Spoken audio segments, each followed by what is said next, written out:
you would disapprove of how I spent my day. Really? Was it clubbing baby seals? How did you guess? That's terrible. Can't In believe which it. case, Mark. I approve. Oh, thanks. I knew you'd have my back, Fernando. Not many friends when I say I'm going to go in clubs and baby seals are like, that's fine. No, I got up at 9 a.m. to go to a virtual auction, and it's still going, but I'm done now because I got everything that I wanted. What did you buy? I don't know. I don't remember. I've spent about £130.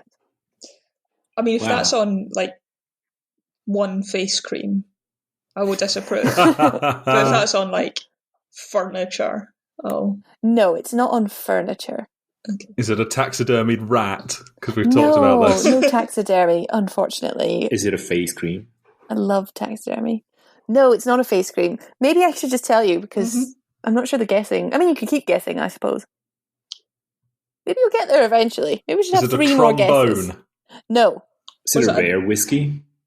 Ooh. No. Is it a decorative pug statue? No. Oh, but you said no funny there.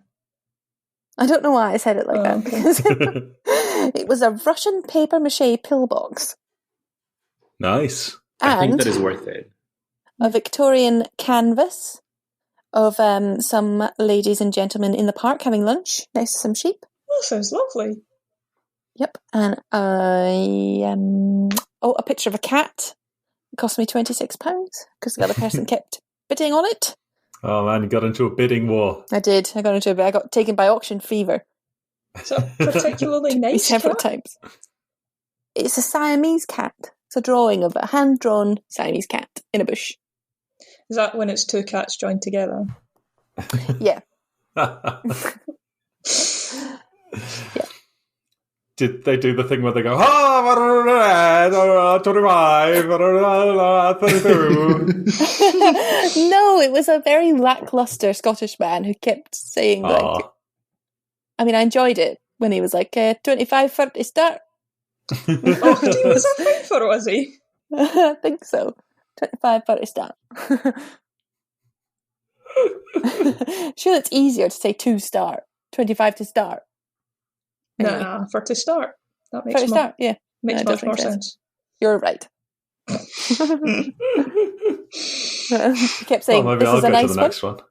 Oh, next one's in a month. Yeah, he kept saying, I don't know what this is, but this is a nice one. That was just the decorative pug statues, though. Oh, dear. That's fun. Yeah. Fun day. Literally since 9 a.m. Wow. Oh, wow. I stopped for tea. And then I almost missed my cat picture. Have you scouted it all out in advance? You weren't just doing this on the web? I went through the catalogues. Yes, I went through the catalogues last night. I didn't get through them all because there were 600 items. Wow. And then today, when they were going through some items that I had no interest in, I went forward in the catalogues and looked for what was coming up. And I also got Sonia and Gabby into it, so they were all there as well. Yeah, I remember you went antiquing with them. Yes. Anyway, that's fun. What a great day. If anyone else wants to share some news, I realise I've been talking a lot. Oh, I don't know if we told you about the dinner gong we bought. What? Wow. This was on eBay. Well, the house is a bit bigger than it used to be.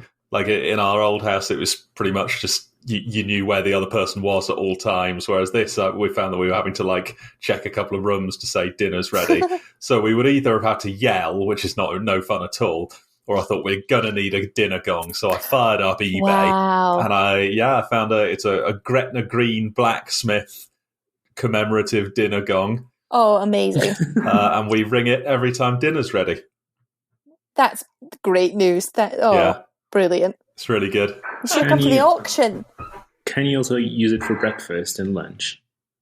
Yes. We have used it for lunch. I think breakfast has never quite been a concern. We're not a big breakfast on the table sort of household. We've used it for morning coffee, though. That's true. Yeah, 11 o'clock. Gong. I do not approve of the gong. She pretends she doesn't approve. I find the gong obnoxious. You should pretend not to hear it. Then I suppose Michael would just keep banging the gong. Yeah. Yeah. I don't. And think then I'd can... miss dinner. Yeah. No, you can't easily mistake the sound of the gong. It's pretty loud. You're in a detached house, aren't you? Yes. Yes. That's nice. Your neighbours are being like, a fucking gong. They've started, like, salivating when they hear it because they know that the food's ready. So I'm ready for a meeting when you guys are. Me too. I also am ready. Fernando? I am ready. Yes, I was born ready. Excellent.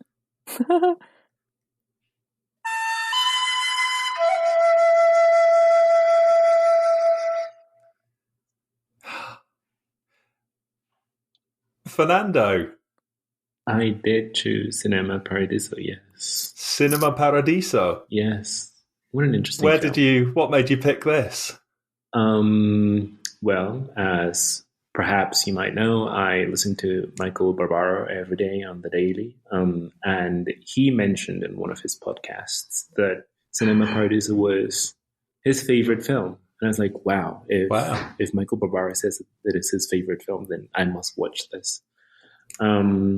Except that it took me about a year to watch the film. That is why I chose it. Yep. Well, you'll be pleased to know that I heard that it was unbelievably beautiful and sad, and everybody should watch it. And that was about 4 years ago, and it's been on my list all that time. So I've been waiting longer than you. I'm just going to check when I put it on my list as well. Laura, how long have you been meaning to watch Cinema Paradiso? I never intended to watch it because my sister tries to force me to watch a lot of films. And they're always melancholy and sad and beautiful and well made. And it's not my style. I like a big 90s, like, pow, the president's going down sort of thing. Yeah, you're a lot more Last Action Hero than Song to Song. I am indeed. Yeah. Yes. So, it was never my intention to watch it. But having said that, I don't know if we're doing this, but loved it to bits. It was so good. Awesome. So I'm glad that I've seen it now. And that I was forced to watch it. But yeah. So Claire, did you say you'd also been meaning to watch it? Yeah, it turns out it was on my list on a different app, not on the app that I now have. But yeah, I've heard great things about it, and I also absolutely loved it. Yep. I thought it was just great. Jeez. How about you, Michael? I thought it was really good. Yeah. There were... I have questions about it, but basically I thought it was a really, really good film, and I really liked it. And Fernando? Excellent. Yeah, I thought it was a film that made me think about life, which is a good thing, I suppose. But the film itself, I thought it was just okay. Okay. Wow. Mm-hmm. Interesting. Could you say what it was you were looking for from the film that it didn't quite live up to? I was not looking for anything. I was just there, keen to watch it, keen to see what was it that, well, apparently so many people found interesting in the film, because the version that I watched also included the list of prizes that it had won at the beginning. I'm not sure if I was too. I was like, wow, those are a lot of prizes. This must be a really good film. And then it turned out to be a very standard film for my liking, or at least I did not see anything like particularly extraordinary. Again, I did think it was a good film. It did make me think about many things. I did like it. But I'm not sure why it won so many prizes. Maybe they had lower standards back then. Oh, man. I thought there was a lot of violence and also some interesting sex acts during the cinema, during Yeah, well, there sure were. I'd have cut those. Those were chaff. Were you sitting there ringing the bell? Yeah, I would do. That resonated with me. That's too sexy. That won't do. I guess I was just a little bit annoyed that it had won so many prizes, and that I did not think that it was extraordinary. But I still liked it, and I'm still glad that I watched it. And I would probably recommend it to some friends as well. Cool. Yeah, so perhaps a very good but overrated film for you. Yes. I think I'd be falling into the same camp there, because I thought it was really good. It was well done and interesting, and yeah, it made me feel a few feelings. But people do seem to have spoken about it like it's, like it'll change your life forever. Mm-hmm, like it's sung to song. They were in floods of tears by the end of it and all of that. I was missing out on that slide, and there was a lot of fun slapstick, but it somehow it felt like it was trying to convey some kind of greater meaning, and I wasn't quite seeing that meaning, and that's that. I've got a few questions I wanted to discuss later on. So yeah, that was my thoughts. But Claire and Laura, you maybe got something that I didn't. Claire? I don't know if I got anything from it. I just thought it was lovely. I just thought it was just a very sweet, sensitive telling of a story between two people. Yeah. Yeah, same. Yeah. Just lovely. Okay. Yeah, I suppose I wasn't really looking for anything. I thought it hit every note. I just thought everything was so well done. I don't think I would have changed much at all. That, I don't know. Again, I'm not sure what the meaning they were going for was. Maybe we can talk about that, whether it was. But I agree with Claire. I think it was just a lovely story. I just got wrapped up in it. And I feel like I couldn't see the writing. Okay. It sounds like you maybe were questioning that a bit, where you could see the influence of the writers and directors and things trying to accomplish something and maybe not doing it. But I never got that when I was watching it. I just was wrapped up in the story. Oh, that's good. I agree that it was very well done. At some point, I think I did forget, but then did realize that those were people acting. It seemed that perhaps they were just filming a town in their day-to-day lives. But no, then I remembered that this was a film, and those were actors, and they were pretending. I guess they were told what to do, and they were doing it. But they were doing it so well that it was a good film. Yeah. We did all watch the 3-hour cut, right? 3-hour cut? I think I watched just kidding. 2 hours and 4 minutes. It was 2 There was a theatrical cut, which I presume we all watched, which was 2 hours and something, and a director's cut, which got released later, which was 3 hours. Yes, okay, so there was some confusion about this. Claire and I downloaded this, and we put it on. It wasn't me. Sorry, I did. I broke the law and downloaded it. I tried getting it on YouTube, and it said it wasn't available in my country, and I thought, fuck this. So I downloaded it and bludgeoned the industry with my indifference. And we were watching it, and we'd been watching it for sort of 45 minutes, and Claire said, how long is this? And I paused it, and the file I got was 4 hours and 8 minutes or something. And we thought, I can't believe it's 4 hours. So I actually looked this up, and I saw these 3 different figures for how long it was on IMDb. And I thought, well, none of those are 4 hours. So I think it was maybe 2 versions back to back in the one file. So we just stopped it after the final credits. I never saw what came after. Maybe it was a documentary or something. But it meant that we never quite knew when it was going to finish, which is quite exciting. That is exciting.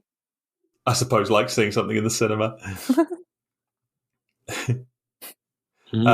So that makes me wonder what was, because that's nearly an hour of extra material, right? I wonder what's in there. I did a quick Google, and I can't think what would have filled an hour, but I know some things that happen. Okay. If we want to know, unless we want to save it and watch it another time. I don't know. Maybe I want to save it. Yeah, maybe I should keep it for next time. Watch the director's cut with all the extra stuff. Okay. I don't know. But no, decide at the end. No, decide at the end. Okay, yeah. We'll have a director's cut section at the end. Excellent. That's great. Yeah. So I've got some thoughts on it. Excellent. So we had Toto and we had Alfredo, right? Yes. Those were our two main characters. Indeed. And I think, everything I liked, much of what I liked about this film centered around these two characters and their relationship and their whole thing. And I wondered what was going through Alfredo's head sometimes, and indeed Toto's head, because it was a big part of the story that Toto eventually left, went to Rome, and didn't return, and in quite an astonishing way, he not only didn't return much, but he didn't return even once to visit for 30 years, more than half his life. And it was unclear to me why that was. I could see that Alfredo, right from the start, he was a bit disillusioned with life in the town, and he thought that being a projectionist wasn't a good career, and thought Toto should hope for more. But Toto seemed to like being a projectionist, and Alfredo had taught him all this stuff despite himself. And it seemed like they were both happy, and they'd really found something they enjoyed. And then for some reason, fairly suddenly, he decided to leave, and Alfredo told him never to come back, and he indeed did never come back until 30 years later. And I was trying to figure out why that was. Why did he want to leave, and why did Alfredo want rid of him? Maybe that is explained in the 3-hour version of the film. It seems to me that it's the core of the whole story of this film, and I just didn't quite understand it. Yeah. Yeah. Why didn't he come? I suppose, I don't know. Maybe he was just so brokenhearted over Elena. Was it to do with Elena? I mean, it seems clear that he never forgot about her or moved on. Yeah. So I don't think he would have left if he hadn't gone on his military service. Yeah. I think Alfredo used that as a chance to push him out of the rut that could have been his life. Okay. Just sort of stuck in this town, pining after Elena. And if he hadn't been forced to leave, he might never have done. But while he was still in a mindset where he had left and hadn't settled back in yet, Alfredo gave him a shove, I think. Okay. Yeah. Because he wanted more for him than to be a projectionist. And you have to remember, it was a dangerous job while Alfredo was doing it. Clearly. Yeah. So he didn't want to pass that burden onto this kid who had loads of potential. Sure. I think it makes sense. I think when you look at, he clearly, as a child, had a bad relationship with his mother. Yeah. Yes. But all we ever saw was her beating him or shouting at him. So, the family ties are not evident in the film. And then obviously he looks up to Alfredo so much, he gives him this really compelling speech and also says, I will not see you if you come back. Just go and completely forget about everything and forget about everyone. You're brokenhearted. So that's it. That's the cut-off point. And he does just go. Yeah. Also, maybe he thought going back about how shut off and sad and, just terrible Alfredo's life had been. It's not easy to go back to that sort of thing and see someone you love suffer. Yeah, especially, I suppose, when they refuse to do anything about it and won't see you and tell you just get on with your life, live your life. Yeah, okay. But why was Alfredo's life miserable? And I think it wasn't explained why well, I guess why anyone would think that his life would be miserable. Whose? Sorry? Alfredo's life. So I thought Alfredo was lonely. It was clear that he didn't have any family. But he had married. The kid. He was married. He was married. Oh yeah, he was married. Yeah, so it's unclear why he would be lonely. And he had the Lord. He went to church as well. Yes. I guess the one true love of his life was cinema, and he lost the joy of being able to see films. Yeah, but he was already very cynical about it before. True. Before that, wasn't he? He was always like that. In fact, losing his sight didn't seem to make much of a difference in some ways. I was so happy when he came in on opening night because I thought he had died in the fire, or thought maybe he had. So did Kira, and I was like, we saw at the beginning that he just died. Oh yeah, of course when Toto was an old man. I thought that might have been a lie. I thought that was just something that the mother said just to say, because he couldn't actually remember that Alfredo had died before. Then I also thought that maybe Alfredo just died at the cinema. Yeah, but it was wonderful seeing him still there, and they had many more years happy together. Yes. But yeah, it's funny. I don't think he got to spend a lot of time with his wife. For all he was married, he was locked in that room for who knows how many hours a day. Yeah. Yeah.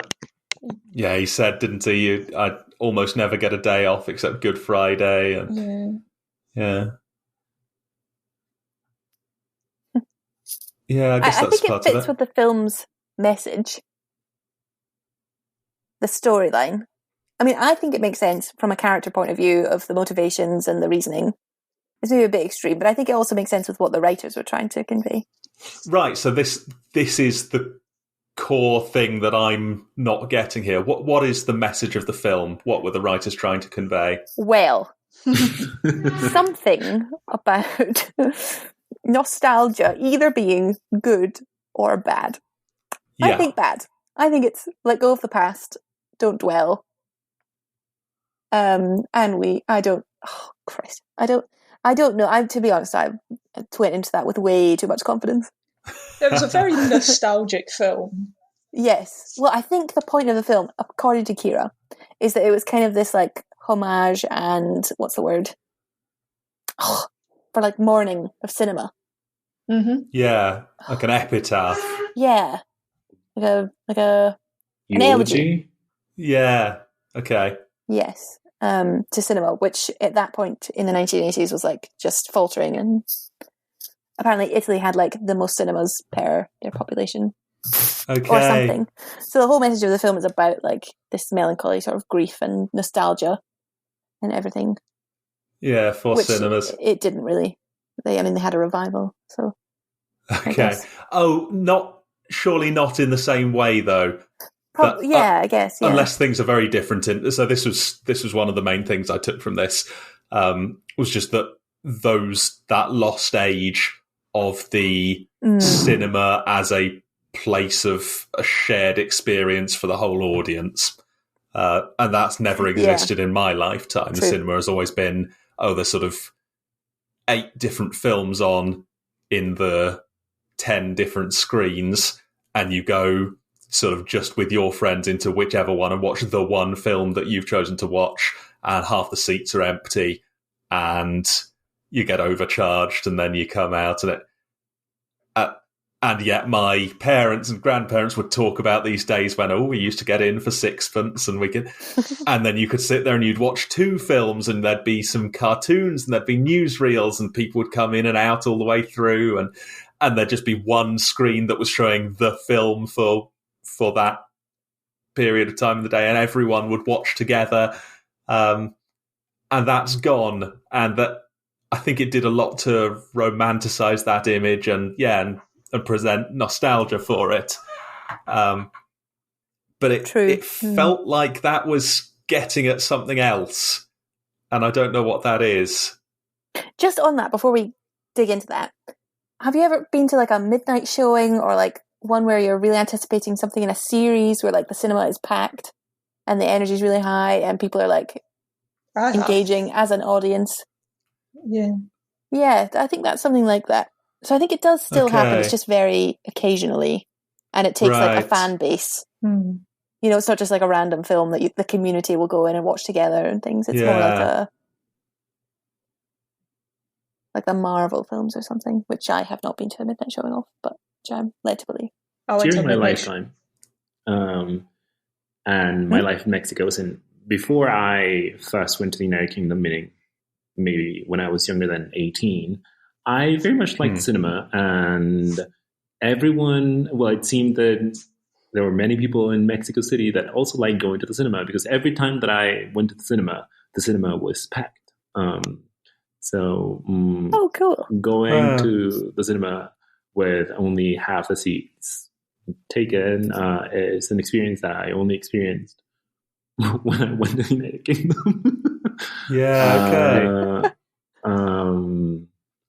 I guess that the cinema is more popular in Mexico City than say. And I wonder what the factor is there. Why is that the case? What's different? It's cold outside.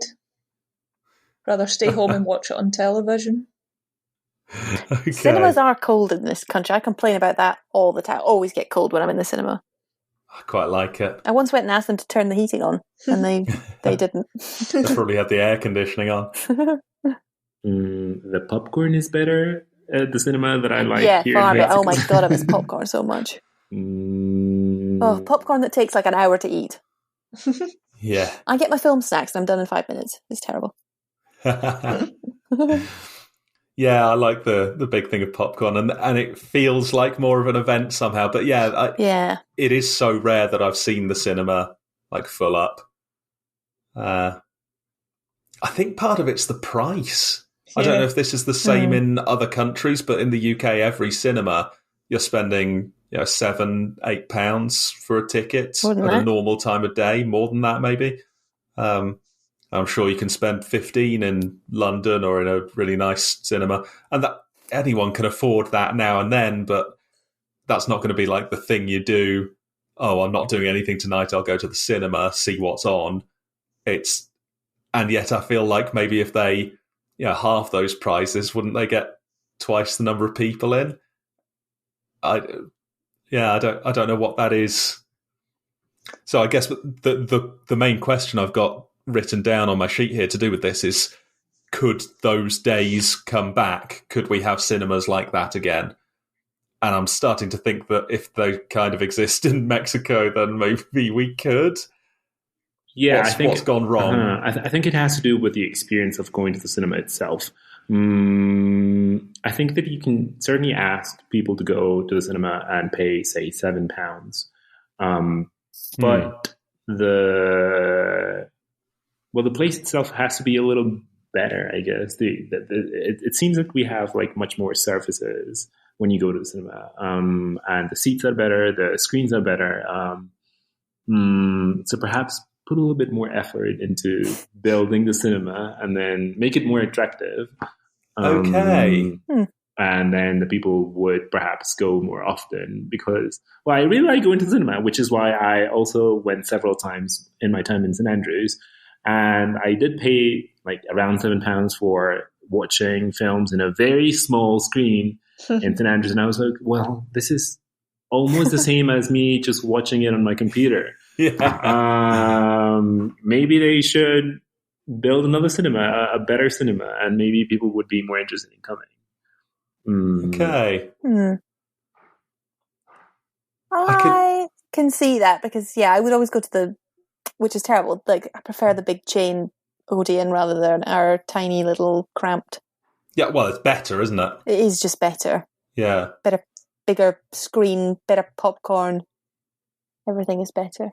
Yeah. However, that feels bad not to support the independent cinema that's trying exactly. its best. It's just that they need to offer something else, don't they? Yeah. Aside from anything, I'm not going to go all the way to Dundee very often just to go to the cinema unless there's something I particularly want to watch. And even there, it's like it's it's a nice feeling cinema, like if you go to an Odeon in the UK, they're all the same, and you get a certain level of quality of experience, and it's the right temperature and the popcorn's good and all that. But there's something just feels a bit hollow. Yeah. Like, also, I don't know what I want, if I want like a curtain to be pulled back across the screen every time they start, or if I want lights outside shining things into the sky, or yeah. Yeah, it feels like cinema should have that. I think that's it. It needs to be an event. It needs to be something to make you go. Because at the moment, that I firmly believe that if cinemas didn't have a period of time where new films were only available in the cinema, basically no one would ever go. I don't think people would ever go to the cinema to see something that they could watch at home on Netflix. I have a counter to this, but go on. And I think so. Yeah. Well, we'll hear what you got to say about that. But yeah, my suggestion is that they ought to be offering something that would mean that, like, they need to offer a reason to go other than it's the only way you're going to see this film, unless you want to wait 6 months. But maybe you feel differently. Well, just from knowing Ciara, some of their film houses in Edinburgh, the cinema, the most popular films were films that were co-released on Netflix at the same time, which is mad. Okay. But like, those are the best-selling films, were the films that were out on Netflix. Oh. Which, I would probably go see that, because why would I? I can stay at home and watch it on Netflix. But other people, apparently, en masse, do not feel that way. You said the film house. Is that like a mainstream cinema, or is this like a weird arty place? It's an independent. It does a mixture of like really weird independent films and like Netflix releases and main films as well. Also, they were very nice to their staff throughout the pandemic and kept them on furlough, unlike Odeon. So we should throw that in. Oh, well. Yeah. So, yeah, maybe we need to accept that this is a small thing, like a niche thing now. Maybe. I had to go to the cinema every day if I could, to be honest, and I think I will when they open up again. I mean, I would like if I could, but well, you're better with money than me. Yeah, right. So that's it. It costs too much. And a lot of people actually can't afford it, not just people like us who shouldn't go too often because it's wasteful. But that surely is putting people off. I don't know. I don't have any of the answers to this. It's just, what do you think, Claire? I think that I don't really know. What's the question? How can we go back to that golden age of cinema that we saw in the film, and why isn't it like that anymore? And could it be like that? We probably don't want going back to that golden age of cinema where people that looked like a nightmare. Yes, to be honest. Yeah, part of the reason we don't do it is because it's kind of gross, and people were talking over all the films. Yeah, I think films amongst are just other things different now. Yeah, as you say, it used to be like a feature. It was 2 films and some news and some war propaganda, and that would be the only screen you saw Saturday to Saturday. And it would be that's interesting. They could bring back double features and cartoons and newsreels. Yeah, but you wouldn't commit the time to it, would you? Yeah, so is it that second thing you said that's the problem, the fact that we can watch stuff at home? Yeah. Yeah. And it had to be a feature, it had to be worth you going out and going to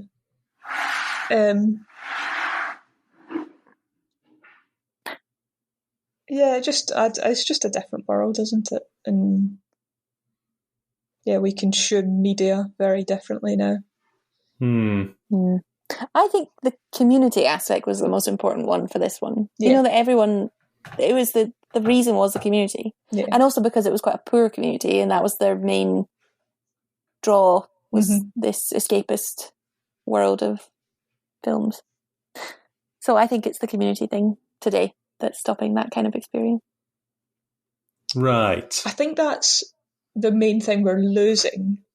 I don't think it's what's stopping us. I think I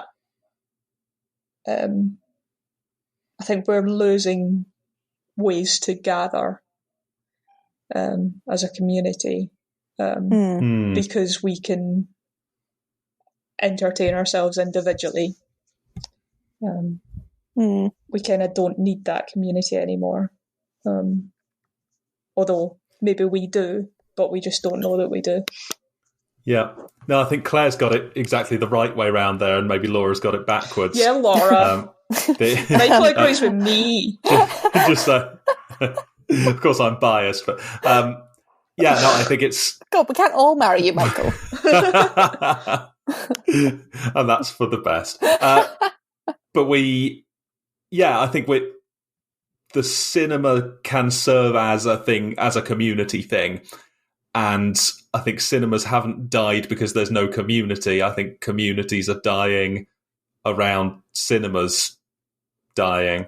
No, that sounds wrong. Or around cinema dying. Like nobody was going to Cinema Paradiso to see their friends. Or maybe they were going with their friends, but they were going because they wanted to see the film. And because it was an attractive prospect. That could still exist, but people won't do it. It's a bit like people won't go to church anymore. And it's not because people don't want to build communities. It's because people don't believe in God as much. You're kind of losing me a bit with what represents what in this. Like, what's God? Sorry, who's Jesus? Sorry, he's Bobby Dick. Right. So Alfredo is the white whale. Yeah. So what I'm saying, there's no. So people go to church less now. There are loads of churches up and down the country and across at least Europe that are empty, and they're closing down and they're turning them into pubs and all sorts. People aren't going there for some reason, and I'm suggesting that is because people no longer feel that they want to worship. Right. And the fact that they are, and that's not a result of communities being weaker. Communities are being weaker as a result of people not going to church. I see. And I'm saying it's the same thing with cinemas. The reason people aren't going to that kind of cinema, well, no, I'll go as far as to say the reason people aren't going to cinemas much anymore is because they don't feel that cinemas are offering anything that they're interested in. They can watch films at home or play video games or whatever. And so they're not attracted by the films. And that's why the communities, the community that was built by that is weakened. Not the other way around, that the community is weaker and therefore people aren't going to the cinema anymore. I see. That's my suggestion. I think it's a chicken and egg situation. Ah. Which is probably also true of churches, right? A lot of people would go to church because everybody goes to church. And these sort of doubters would just keep it to themselves and go along every Sunday, which is possibly not a good thing, but it kept that sense of community and oneness going. And what's the equivalent of that with cinema?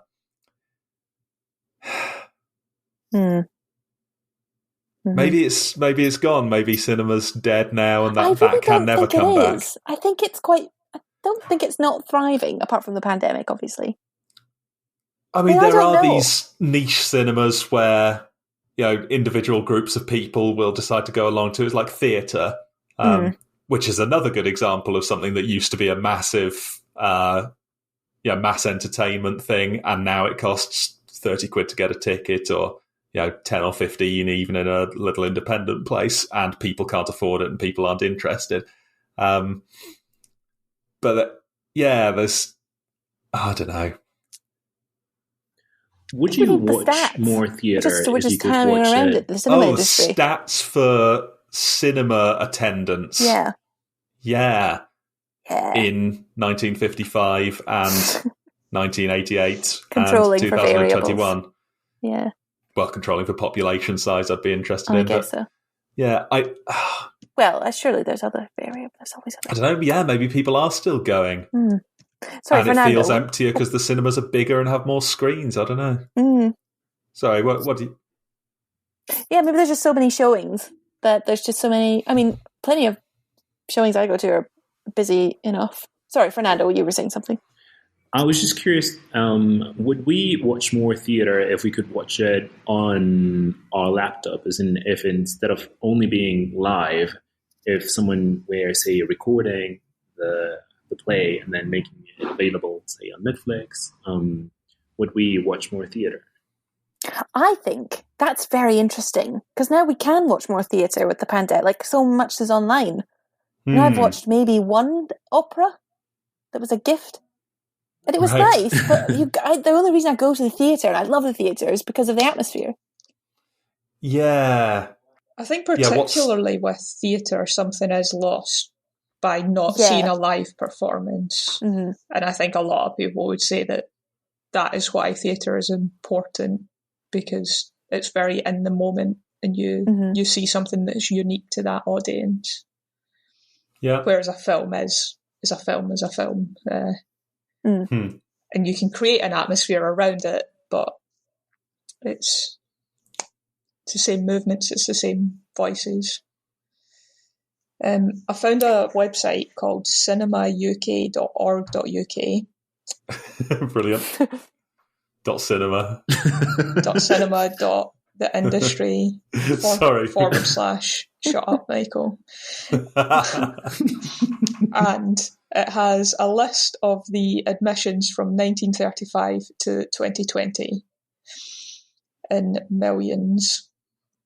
But it's not corrected for anything. These are absolute numbers. Sure. So there's a general increase. So these are all in millions. So it goes from 900 in 1935 up to about 1400 in the early 50s. Then drops way down to 54 million in 1984. And it gradually increased from there, and it's sticking around 160 and has done so since 2000. So it's basically not increased from 2000. Okay.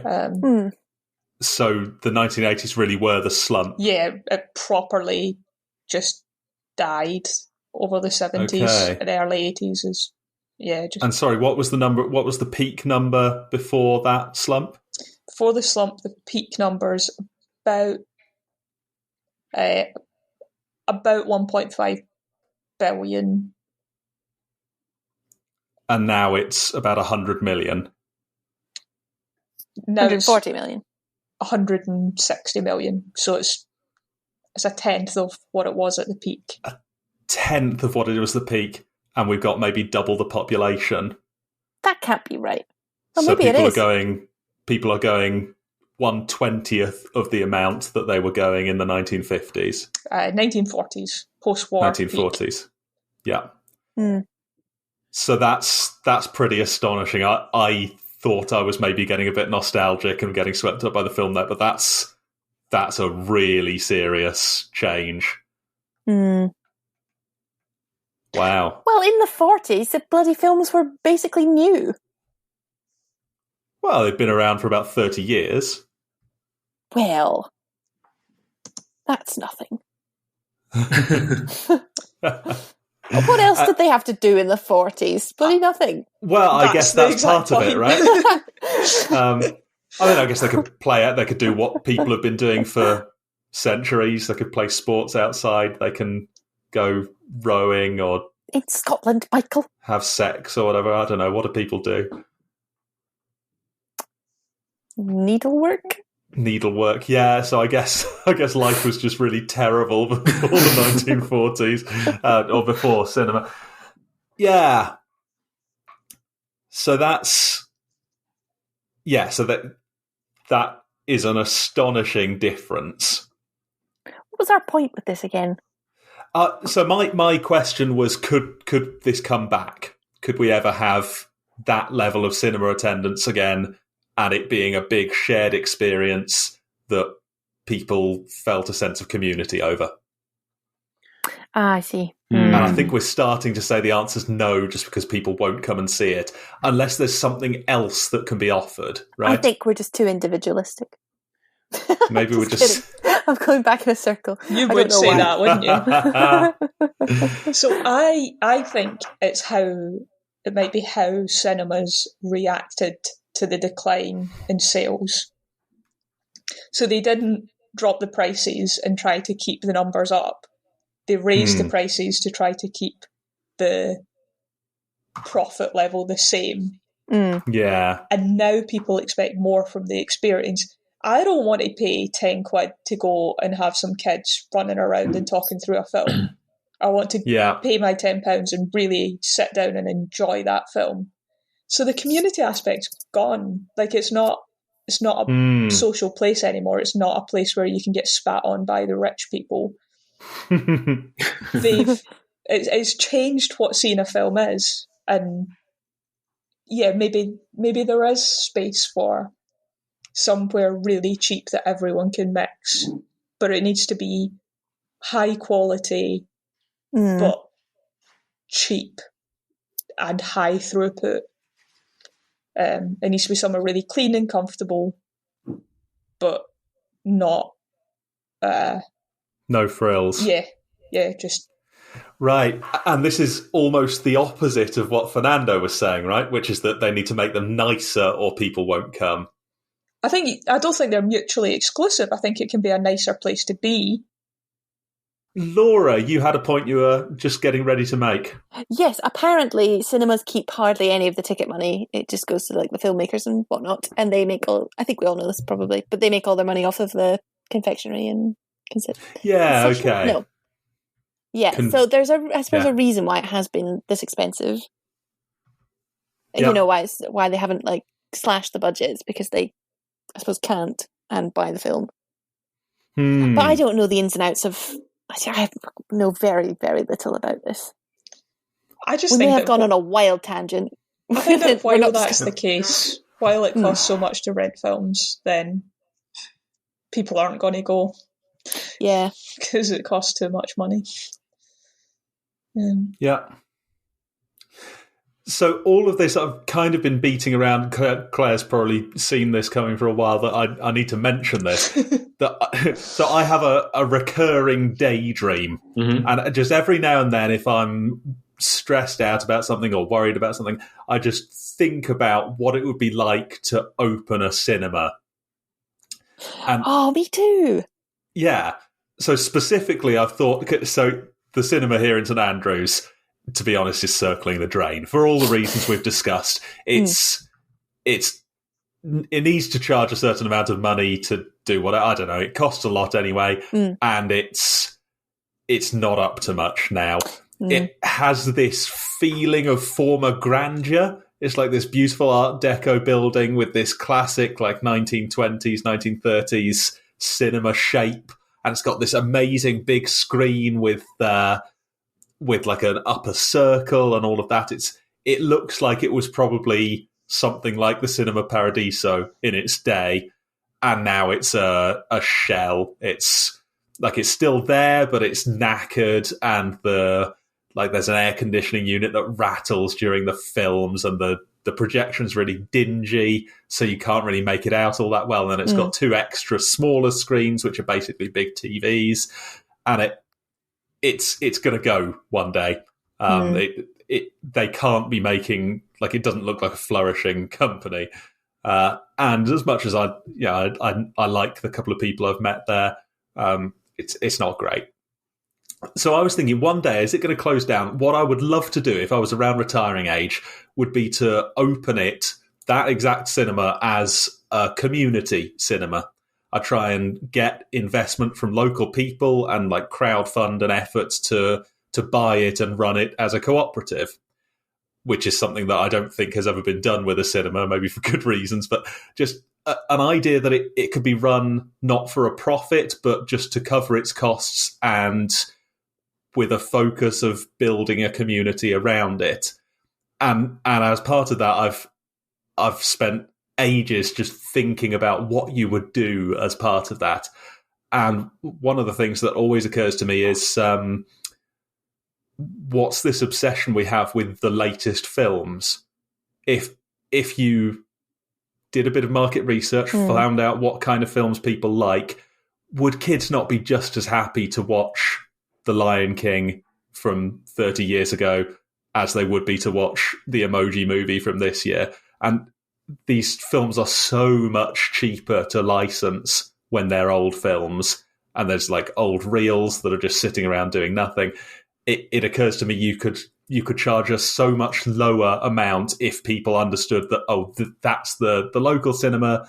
They don't put the newest films on, except maybe occasionally. And you could build the whole thing around that. You could have, on a Thursday night, there could be a romantic movie that people could go along for their date or whatever, and that could be a nice thing that would have a certain kind of people come to it. And mornings could be kids' films and that kind of thing. And then you could have, we're in a university town, student film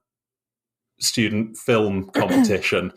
You could run that whole thing. You could have like old films with discussions afterwards where you like play the film and then have an hour of people asking questions and discussing what they've seen like they do in theatres. It seems to me that there's so much that you could do if you had some kind of investment from a community and if you weren't too worried about making a big profit. And this film, watching it sort of evoked that for me and make me think, wouldn't that just be great? But maybe there's a reason this doesn't really happen, or maybe it needs a particular kind of town. I don't know. I think I went to see The Lion King at St Andrews. Really? When it first came out? No, God no. When they did like a re-release. Okay. I remember that. Yeah. I think that's a really nice idea, but I have a better idea. Yes, right. What is it? You only show one film. That's your thing. Ever. Is it Groundhog Day? That's a bit... What's the word? Pastiche. Too obvious. Too obvious. I don't know what the word pastiche means, but it felt right. Oh, so there's a question. If you were running a cinema that was only ever going to show one film, what film would it be? Gremlins 2. Cinema Paradiso. Be one way of doing it. No, only Gremlins 2. Every day, every showing, every single day. It's your thing. People would start to come from all over the world just to see Gremlins 2 in the cinema. That's my prediction. So this is what I've been getting at. Not necessarily the Gremlins 2, but I'm thinking that there needs to be something else that this cinema is offering in order to make this like it can't just be like it was the first time round because people aren't interested. It can't be like cinemas are now because people aren't interested. There's got to be something different about it, something special that makes people want to do it. Gremlins 2? And something like that. There is something in that. It's weird, it's interesting. Can I suggest not having a sequel as the only film you're showing? Have you seen Gremlins 2? It needs no... No, because I've not seen Gremlins 1. Well, so you could have another one in Cooper that only shows the Gremlins 1, and then that's fine. That would be great, like a walking trail, like the West Highland Way. You could have like the Fife pub crawl, Gremlin crawl. Yeah, that would be great. Like the coastal path, you could have one like in Crail and one in Ely. I wonder if that robs it of its novelty, though. Yes. Yeah, if every town's got a cinema that only shows one film, who cares? Yeah, but you can only watch the film if you've walked between the towns. Well, we're all getting very silly now. What film did we watch? It was Cinema Paradiso. Gremlins 2. About which I have other ideas. So, to wrap up the whole cinema discussion, are we sort of agreed that we don't know? I think that it has to do with a combination of making it more attractive and making the price the price of the ticket more affordable. Because I think that unlike people theater, will pay for quality, but I kind of agree with you. I think some people can't. I agree with you. There is still that's a terrible thing that we have a poverty level that prevents people from engaging in leisure activities that should be open to all. Mm-hmm. There is still an interest in watching films. Unlike theater, people, if we take cinema to mean, I guess, just the films, people are still interested in watching films, maybe just individually while they're on their own in their houses, but they're still watching films. Yep. Maybe they're not and I think that one of the reasons people are precisely not going to the cinema is perhaps because it is just too expensive and it's not that attractive to go. So I think that maybe if we want to bring back cinemas, we have to lower the price because I think it's definitely ridiculously expensive. Make it a little bit more interesting for people to go. Make it more attractive.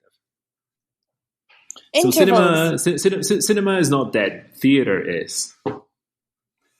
Oh, jeez. Let's do theatre. Laura, what do you think of the bold statement that theatre is dead? Is not all art but death in... I'm going to assume you have nothing to say on the matter. I think it's very pastiche of you to say that. That's our secret word of the day. I love the theatre. I don't think it's dead. I hope it's not dead. Well, it's certainly dead as a place of mass entertainment. It's who goes to the theatre, right? Like no one. I suppose. I don't know. I don't know enough. I don't know anything about these industries. I think that's what we're coming to realise about myself. I think that's what we've come to realise about all of our conversations ever on Film Club. We should ask someone. We should ask someone, shouldn't we? Well, at least Claire did some research this time. That was something. Nice. But yeah, my fear is that cinema has gone the way of theatre, which is that it's either for it's either for a very niche kind of maybe elite or certainly interested in a very small thing. It's not mainstream, and it's only going to get worse. It's not mainstream. I mean, come on. I suppose theatre's not mainstream. Theatre's not mainstream. UK. No, God. Yeah, and my fear is that cinema will go the same way. Oh, I see. I thought you were saying cinema was niche. It has obviously already begun to go the same way. It is getting niche. Certainly, the stuff where we're talking about like interesting, either it's blockbusters that you just go and see them because they're not on home video yet, so you can't watch them on your phone yet, or it's some curious artsy grindhouse film that you're only going to see while you sip a glass of red wine with your artistic friends, and that's like 1% of the population, and the other 99% will never be interested. And then there's I don't know, because it sounds like from the stats that it's doing consistent numbers and has been for the last 21 years. Yeah, but consistent numbers at a rate of 1/20th what it used to be. Well, again, I thought we'd established that. It was because people had shit all else to do back then. Yeah, okay. And also they were like, oh my God, what's a film? Sorry, we're rehashing it again now, aren't we? Yeah, I believe that the cinema is not going away. And the reason it's not going away is because we like hearing stories, and we can get them in different formats. We could read them, but reading is awful, so we would rather go. We would rather go to the cinema. Yeah. Okay. Well, I think we hit a few interesting points there, and are we all agreed that we haven't come to a conclusion? Yes. Yeah. What is the next point? We can save it for the end. That's Melvin bragging later. Yeah. We'll have a little extra moment of us just going around in circles talking about cinemas and how no one goes to the cinema anymore. That's good. the film then. Uh-huh. Oh yeah, the film that we. So here's a little way to get us back into talking about the film that we watched. I've got a question for everyone. In the scene at the end where we see all of the cut kisses, Yes. How many of those did you recognise? Oh, basically like one. Yeah, I think was on one. One. Oh, I wonder if it was the same one. Claire, did you get any? Yeah, I don't remember. Well, maybe one or two, but I don't remember now. Okay. It might have been zero. So, Fernando, what was your one that you recognised? Was he a sailor? The one who... Yeah, I think it was the one when a sailor was kissing a woman. Okay, but you don't remember the name of the film? No. Okay, Laura? Gone with the Wind. Oh, I haven't seen Gone with the Wind. Wait, those were real movies? Yeah. I thought they were all fake too until I saw the Gone with the Wind kiss, and I was like, oh, okay, they must all be real then. I guess it would be crazy to shoot fake ones because you have to get like 100 different actors to be on screen for half a second each, right? Yeah, I guess. But then I guess you have to get the license. So Gone with the Wind, which you've been threatening to pick since the beginning since we started the film club, and I look forward to it one day. Maybe next time. The only one I recognised was The Adventures of Robin Hood with Errol Flynn and Olivia de Havilland. I've seen that, but I didn't remember. Yeah. Yeah. Well, I've seen it a whole load of times, so I'd recognise that straight away. And they had a couple of different kisses from that film. Oh, brilliant. Yeah, I just assumed that they were all fake, which, as you say, makes absolutely no sense whatsoever. Yeah. Well, no, it could be, you're right. I guess it would be like if you're in a musical playing clips from real songs. Yeah, okay. That's a funny thought. It'd have to be a musical about musicals. Like Pitch Perfect. I don't think we really... Yes, that's true, actually.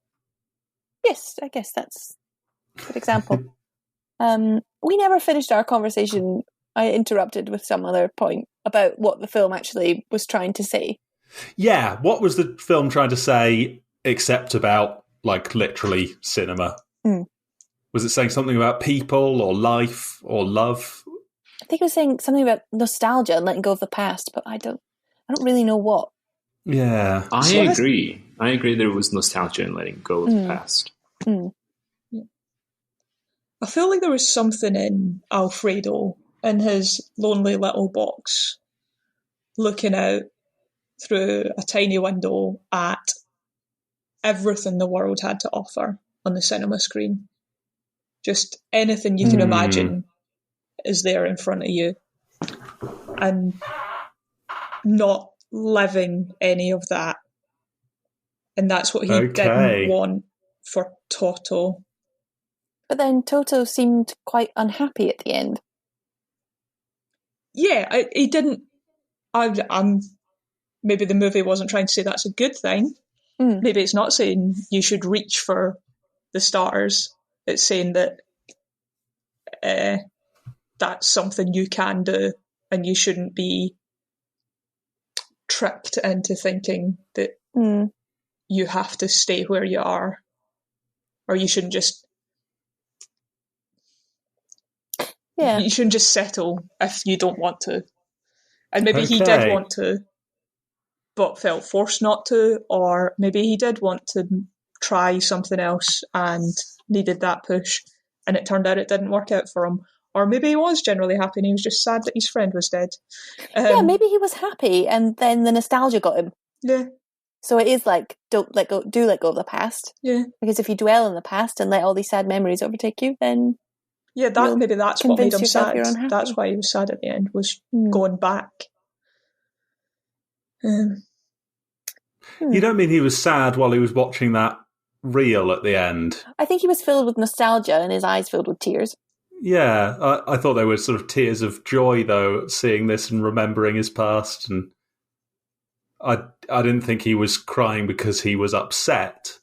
He was certainly upset in some ways about the cinema being exploded and all that sort of thing. But I wonder if we were meant to think that his life was sad. Well, we really hit this point that he had never stayed with a woman, and it was a different person every time, and he'd never fallen in love again. And I think that was sad.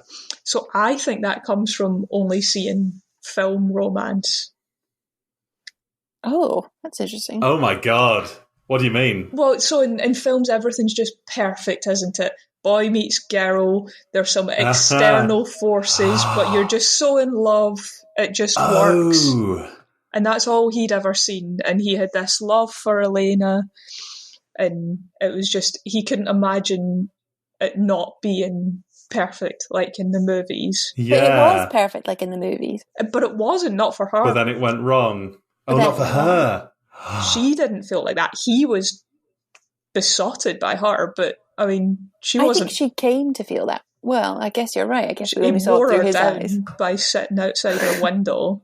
I don't think that's romance. It's dogged abuse. Slightly stalky. Yeah.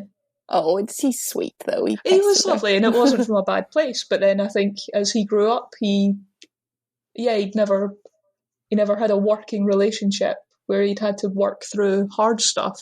Because he had this film perfect relationship. He even said that it would rain now in a film, and then it started raining, and then she appeared. Yeah. Yeah, but then eventually she just sort of drifted away and went to university, which is something that doesn't happen in film relationships. Yeah. They didn't live happily ever after together. It was more complicated than that, and she had other stuff going on, he had other stuff going on, and that's what real life is like. Yep. And it seems he never learned to cope with that. Yep. Interesting. That's great. Thank you, Claire. You're very welcome. We're getting here now, because it seemed like this film had so much to say, and I just couldn't figure out what it was. Yeah, I think... So for me, I feel like Alfredo and Toto, the child, spent their life in this box watching films, imagining what the world was, and Alfredo convinced Toto to go and experience that world, but it wasn't the cinema. That's not what life is. Yeah. So yeah, that's know. Great. I don't think I'm convinced by that. But I have nothing else to counter it with. I just feel like it's it's a very compelling reading. I don't know if that's what they were going for, though. I don't know if it's what they were going for. It's what I understood, though.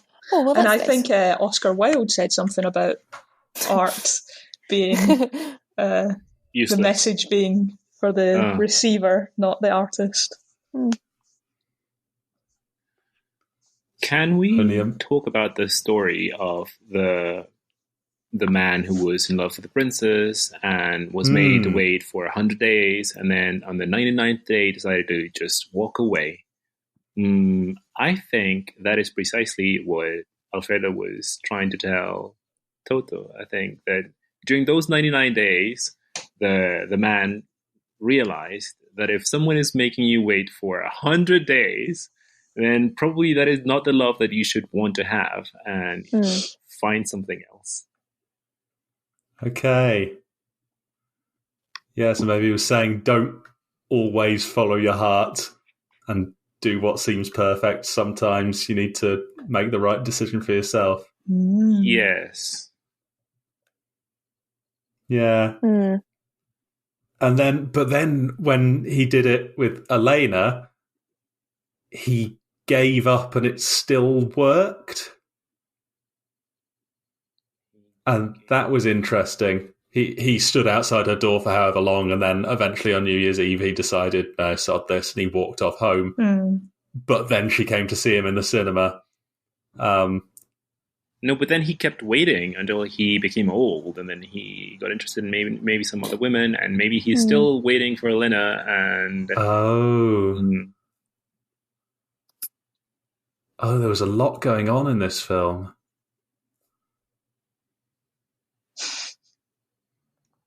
Wow. I've decided that I don't want anyone to tell me what happens in the director's cut. I think I want to watch that myself one day.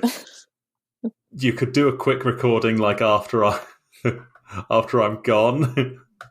Yes, I'll do a recording by myself. You step out of the room. I'll say what happens. Great. You can all leave. I don't mind. I just want to put it on record. But I just said that I want to be there with you. Oh, great. Oh, thank you. Yes, I'd like you to stay.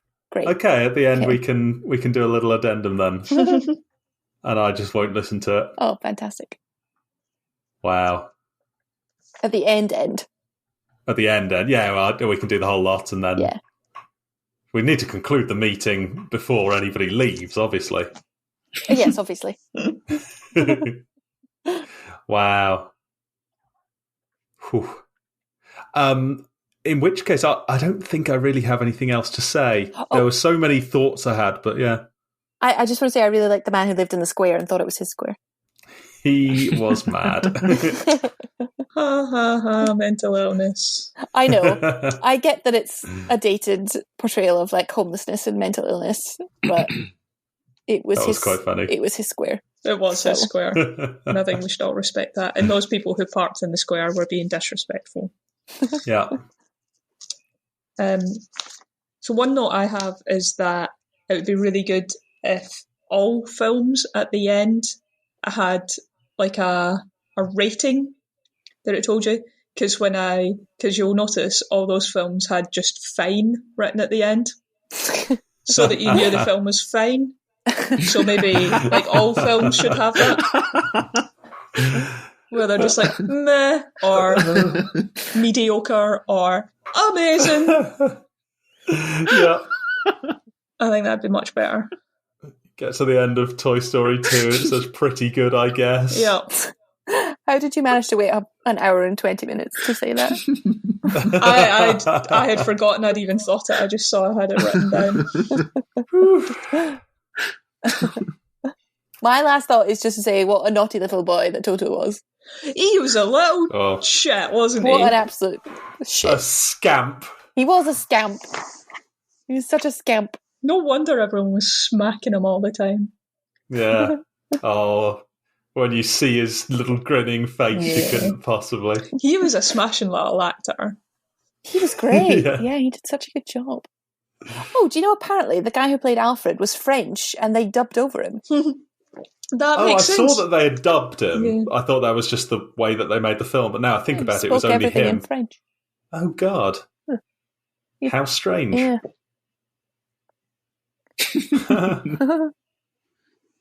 Anyway, super weird. Yeah. I think I'm done. Thank you for picking it. I really enjoyed it. Yeah, thank you for that. Yeah, thank you, Fernando. It's a very film club choice. Oh, yeah. Thank you for watching it.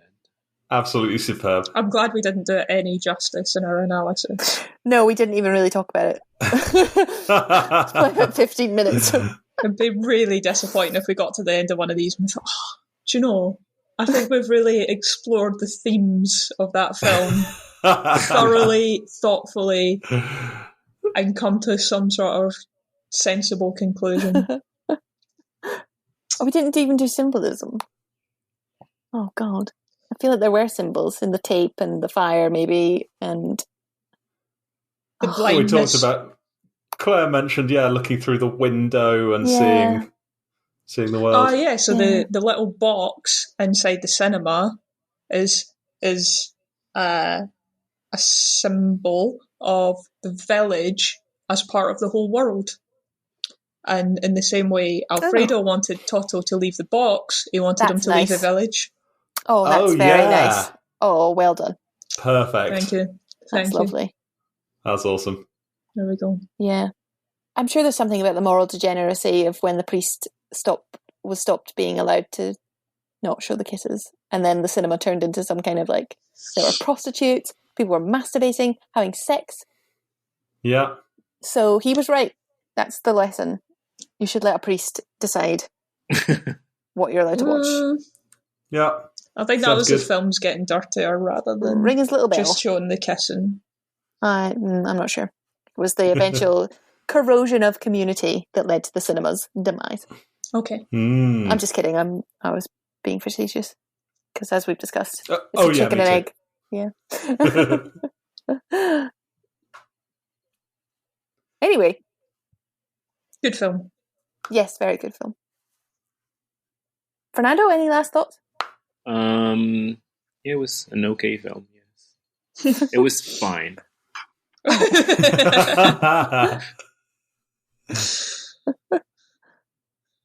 Brilliant. It's great that they told you that at the end. Shall I play the music? Yeah. Please. Lovely.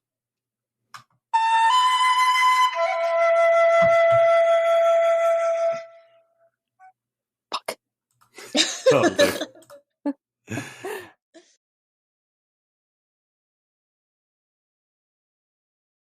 0, 1, 2. Scissors. Scissors off. I nearly said Fernando. I'm sorry, I'm glad I didn't say anything. Can we try again? Is it like when they were like, what's 5 times 5? And he said Christmas. Yes. It took me so long to figure out how that was helpful. Yeah. It's like, I'll just point at a Christmas tree. Oh, if he can't do the times table, he's not going to figure out that you mean the 25th of December. Oh dear. Should we do that again? Yeah. 0, 1, 2. Rock. Paper. Alright, I'll have to try again. 0, 1, 2. Paper. Scissors. Yes. Michael wins. Got it. Fantastic. Well done. And my choice for this time is Boyhood. Boyhood. I've heard of that. 2014. Yes. Excellent. Sehr interessant. There we are. So, anybody who wants to stick around and get some bonus material with Laura and Fernando can do so. But there will be spoilers for the extended edition, the director's cut. I'm not going to listen to it until after I've watched the director's cut, which might be in several years. So that's going to be good fun. So you can skip the rest of the episode if you don't want that. That's what I'll do. But otherwise, you guys go ahead.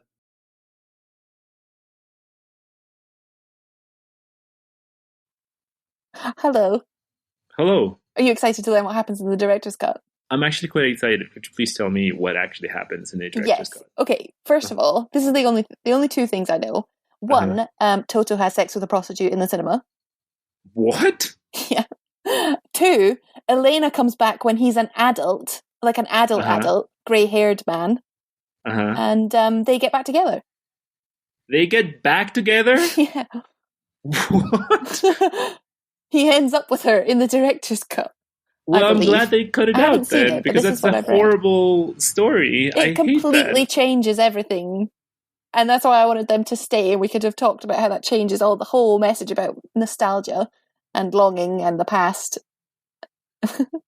I think that's just validating all the love stories in the films that are wrong. But I guess it's just one more film, and that was expected to happen. I guess so. Anyway, that's what happens. So I get, again, very exciting. Changes everything. And I can't believe I'm going to have to wait years for Michael and Claire to know this. Wow. Oh, well. Should we talk about them, since they might never listen to this, but they might. That would be fun. Well, first I would like to say that now that you've told me what happens in director's cut, I might actually be interested in watching it, because previously I wasn't that interested in watching one more hour of Cinema Paradiso. Yeah. But now I am, so I might watch it at some point.